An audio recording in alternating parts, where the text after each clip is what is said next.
நேற்று காலையில் பார்த்தீங்கன்னா எனக்கு ஒரு 1 kg நியூட்ரலா கேக் வந்து ஈவினிங் போல் டெலிவரி கேட்டிருந்தாங்கங்க.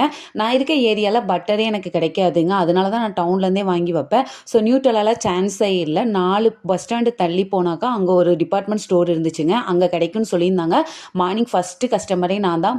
உடனே போய் அந்த நியூட்ரலாவை வாங்கிட்டு வந்து இதுக்கான கேக் ஸ்பாஞ்சு எல்லாமே ரெடி பண்ணிட்டேங்க. நியூட்ரலா கேக் தான் ஃபஸ்ட் டைம் நான் ட்ரை பண்ணுறேன். ஆனால் கஸ்டமர் வந்து ரொம்பவே சூப்பராக இருக்குன்னு சொல்லியிருந்தாங்க. நியூட்ரலாவை பொறுத்த வரைக்கும் பார்த்தீங்கன்னா நம்ம கேக் க்ரீம்லேயும் அது போட்டிருப்போம். சுகர் சிரப்புக்கு பதிலாக இதுக்கு நான் என்ன யூஸ் பண்ணியிருக்கேன்னு பார்த்தீங்கன்னா நியூட்ரலா சிரப் ஒன்று யூஸ் பண்ணியிருக்காங்க. நட்ஸு ஃபில்லிங்ஸாக பார்த்தீங்கன்னா நியூட்ரலா கொடுத்துருக்கேன். இதனுடைய ஃபைனல் லுக் பார்த்தீங்கன்னா இப்படி தான் இருந்துச்சுங்க. வெளியில் பார்த்தீங்கன்னா நியூட்ரலாவும் மில்க் காம்பவுண்டையும் வச்சு இதனுடைய ஃபினிஷிங் கொடுத்துருக்காங்க.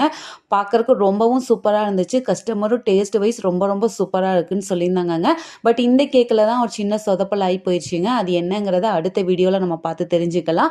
நீங்கள் நம்மக்கிட்ட கேக் ஆர்டர் கொடுக்கணும்னு நினச்சிங்கன்னா ஸ்க்ரீனில் தெரியிற நம்பரை காண்டாக்ட் பண்ணி கோயம்புத்தூரில் ஹோம் டெலிவரியும் அவைலபிளாக இருக்குங்க.